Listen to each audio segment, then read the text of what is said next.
Hi friends! Happy Tuesday! I hope that you're doing well.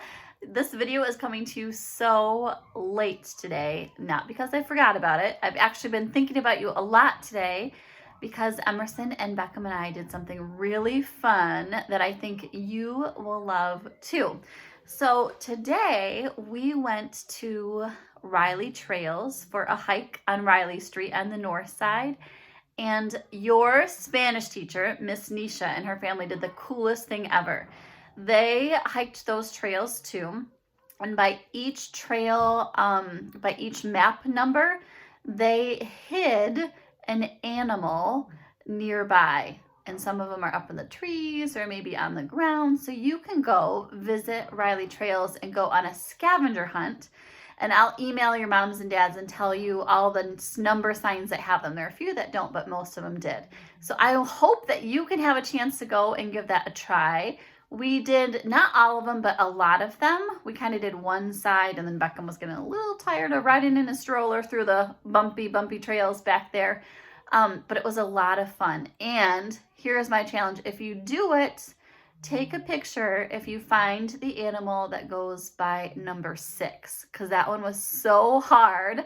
Emmy and I could not find it, and we did other ones, and then we came back to it, and we were just about to give up and found that one at the very last minute. So see if you can find that one if you do it. It was really challenging. So it's super fun.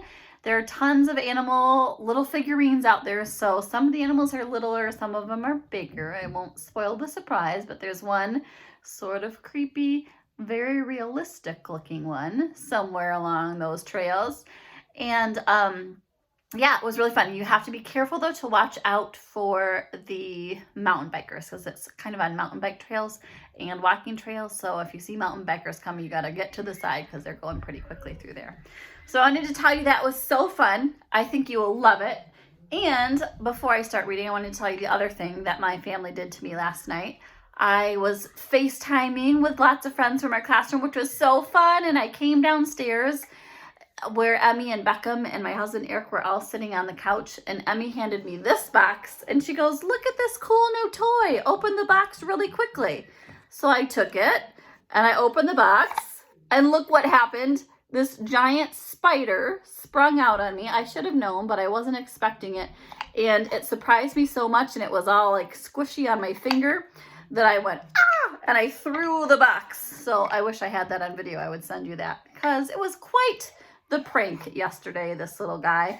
So tomorrow is April Fool's Day. Emmy's saving this to try to fool her grandparents over FaceTime. We'll see if it works. So today I want to share with you a book we haven't read yet. I always love reading new books together. This is called Borreguita and the Coyote.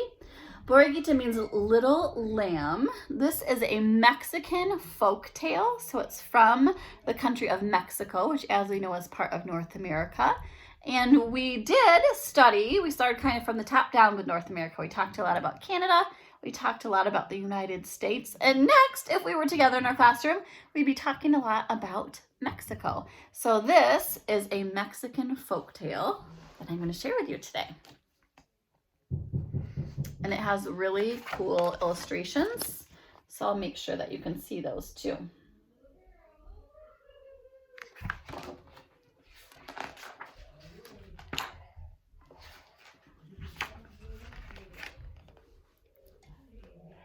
On a farm at the foot of a mountain, there once lived a little lamb.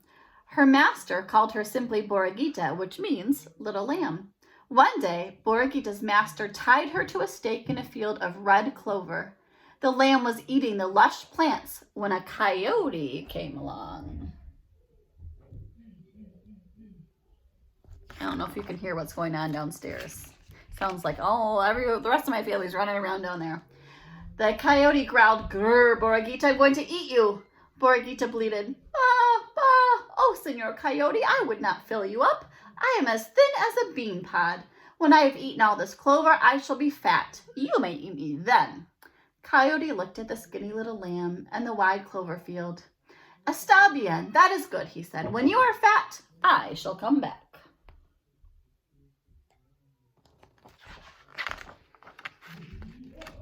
After many days, the coyote returned. He found the lamb grazing in a meadow. He growled, "Grr, Borreguita, you are as plump as a tumbleweed. I'm going to eat you now." Borreguita bleated, "Bah, bah, Senor Coyote, I know something that tastes ever so much better than a lamb." "What?" asked Coyote. "Cheese," cried Borreguita. "My master keeps a round of cheese on his table. He eats it on his tacos." The Coyote had never heard of cheese, and he was curious about it. "How can I get some of this cheese?" he asked. Borreguita said, "There is a pond at the end of the pasture. Tonight, when the moon is high, meet me there, and I will show you how to get a cheese." "Está bien," said Coyote. "I will be there."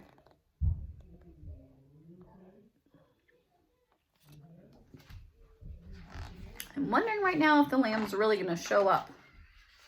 I don't think I would if I were that lamb. That night, when the full moon was straight up in the sky, Borreguita and Coyote met at the edge of the pond. There, glowing in the black water, was something that looked like a big round cheese. "Do you see it?" cried Borreguita. "Swim out and get it." Can you see what it really is?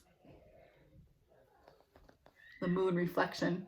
Coyote slipped into the water and paddled toward the cheese. He swam and swam, sha, sha, sha, but the cheese stayed just so far ahead. Finally, he opened his mouth and lunged. Whoosh! The image shattered in the splash. Pond water rushed into Coyote's mouth.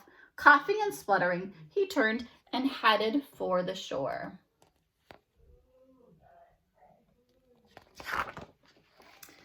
When he reached it, the little lamb was gone. She had tricked him. Coyote shook the water off his fur. Frah, frah, frah. Then he looked up at the big cheese in the sky and howled, "Ow!"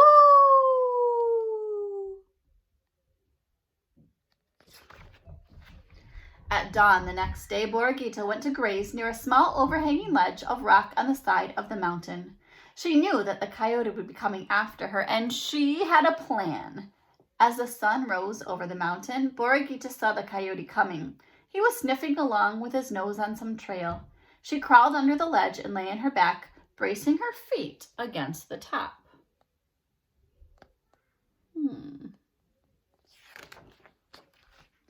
When the coyote found her, he growled, "Grr, Borreguita, I see you under there. I'm going to pull you out and eat you."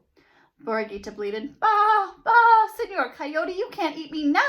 I have to hold up this mountain. If I let it go, it will come tumbling down." The coyote looked at the mountain. He saw that the lamb was holding it up. You think this trick is going to work? This lamb is pretty sneaky. "You are strong," said Borreguita. "Will you hold it for a while? Will you hold it while I'll go? Let me try again. Will you hold it while I go for help?" The coyote did not want the mountain to fall, so he crept under the ledge and put up his feet. "Push hard," said Borreguita. "Do you have it now?" "I have it," said Coyote, "but hurry back. This mountain is heavy."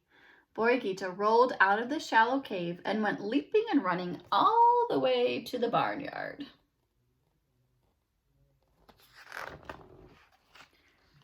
Coyote held up that rock until his legs ached and he was hungry and thirsty. At last he said, "Even if the mountain falls, I'm going to let go. I can't hold it any longer." The coyote dragged himself out and covered his head with his paws. The mountain did not fall. Then he knew the little lamb had fooled him again. Coyote sat on his haunches and howled, "Ow!" Early the next morning, the coyote hid himself in a thicket in the lamb's pasture. When she drew near, he sprang out with a woof, and he said, "Borreguita, you will not escape this time. I'm going to eat you now."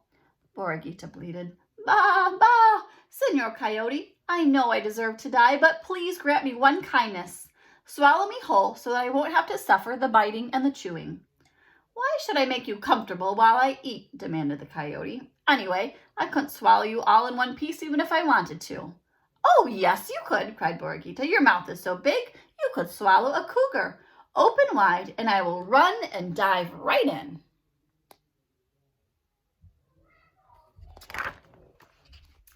Coyote opened his mouth wide and braced his feet.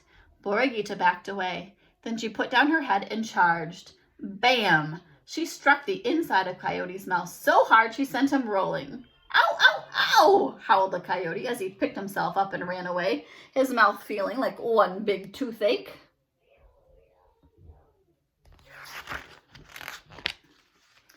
And from that day on, Borreguita frisked about on the farm at the foot of the mountain, and Coyote never bothered her again.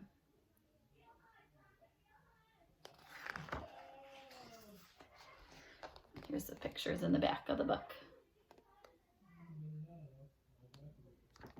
All right, I hope you enjoyed that one, and I hope you have a chance to go check out the scavenger hunt, the annual scavenger hunt at Riley Trails. And keep your pictures and your emails and your videos coming. I love seeing what you've been up to. So bye, we'll see you soon.